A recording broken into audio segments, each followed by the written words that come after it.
இந்த ரெசிபியை நீங்கள் கண்டிப்பாக சேவ் பண்ணி வச்சுட்டு நாளைக்கு ஈவினிங் உங்கள் வீட்டு குட்டீஸ்க்கு இந்த டெசர்ட்டை செஞ்சு கொடுங்க. ப்ரெட்டை வச்சு ஒரு சூப்பரான ப்ரெட் கஸ்டர்ட் தான் எப்படி செய்கிறதுன்னு பார்க்க போகிறோம். ரொம்ப சிம்பிளான ரெசிபி தான். வாங்க எப்படி செய்கிறதுன்னு பார்க்கலாம்.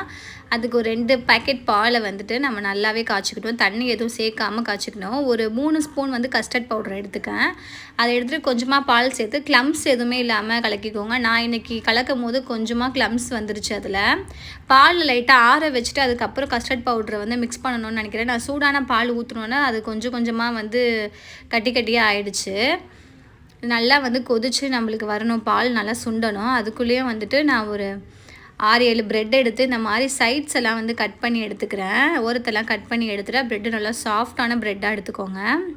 இது ரொம்ப சிம்பிளான ரெசிபி தான். சீக்கிரமாக செஞ்சு முடிச்சிடலாம். அந்த பால் காய்க்கிறதுக்கு மட்டும்தான் கொஞ்சம் டைம் எடுக்குமே தவிர எல்லாமே இருந்துச்சுன்னா நம்ம டக்குன்னு ஈவினிங் வந்து ஒரு சூப்பரான ஸ்நாக்ஸுக்கு இதை டக்குன்னு செஞ்சிடலாம். நான் வந்து மில்க் மேடும் ஃப்ரெஷ் க்ரீமும் எடுத்திருக்கேன். இப்போ ஃப்ரெஷ் க்ரீமையும் மில்க் மேடையும் நம்ம வந்து ஒன்றா மிக்ஸ் பண்ணணும். மிக்ஸ் பண்ணிவிட்டு அதை நம்ம ஒரு பேட்டர் ரெடி பண்ணி வச்சுக்கணும். நம்ம பால் காய்க்கும் போது நம்மளுக்கு தேவையான அளவுக்கு சர்க்கரையை வந்து பாலில் ஆட் பண்ணி அந்த கஸ்டர்ட் பவுட்ரு மிக்ஸ் பண்ணும்போது அதையும் மிக்ஸ் பண்ணி நல்லா கொதிக்க வச்சுக்கணும். அது ஒரு ரபடி மாதிரி ரெடி ஆகணும்.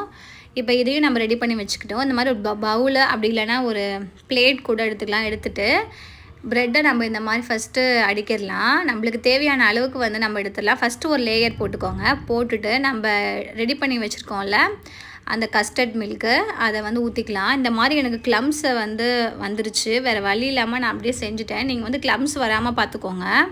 அப்புறம் மிக்ஸ் பண்ணி வச்சுருக்கேன் அந்த மில்க் மேடையும் மேலே வந்து ஒரு லேயர் போட்டுக்கலாம். போட்டுட்டு நம்ம திரும்பியும் அகெயின் வந்து மேலே ஒரு கோட்டிங் வந்து ப்ரெட்டை வந்து நம்ம அடுக்கி வச்சுட்டு திரும்பியும் வந்து நம்ம ரெடி பண்ணி வச்சுருக்க மில்கையும் நம்ம ஆட் பண்ணலாம். நான் இன்றைக்கி வந்து பவுல் மாதிரி ஒரு இது எடுத்திருக்கேன். நீங்கள் வந்து பிளேட்டில் கூட பண்ணிக்கலாம். திரும்பி நம்ம ரெடி பண்ணி வச்சுருக்க மில்க் மேடையும் சேர்த்துக்கலாம். மொத்தமாகவே நான் சேர்த்துட்டு நம்மளுக்கு தேவையான அளவுக்கு ப்ரெட்டு எல்லாமே ஆனால் நல்லா சோக் ஆகணும் அந்த மில்கில், அந்த அளவுக்கு நம்ம ஊற்றிக்கலாம். ஃபைனலாக வந்துட்டு சாப் பண்ணி வச்சுருக்கேன் பாதாமையும் நான் சேர்த்துக்கிறேன். நான் உங்களுக்கு என்ன நட்ஸ் பிடிக்குமோ நீங்கள் அதை சேர்த்துக்கலாம். கேஷ்யூஸ் சேர்த்துக்கலாம், இல்லைனா வந்துட்டு பிஸ்தா சேர்த்துக்கலாம். எது வேணாலுமே சேர்த்துக்கலாம். எனக்கு வந்து ஆல்மண்ட் தான் பிடிக்கும். அதனால் வந்துட்டு நான் இன்றைக்கி அதுவே சேர்த்துருக்கேன். நல்லா வந்து குட்டி குட்டியாக கட் பண்ணி சேர்த்துக்கோங்க.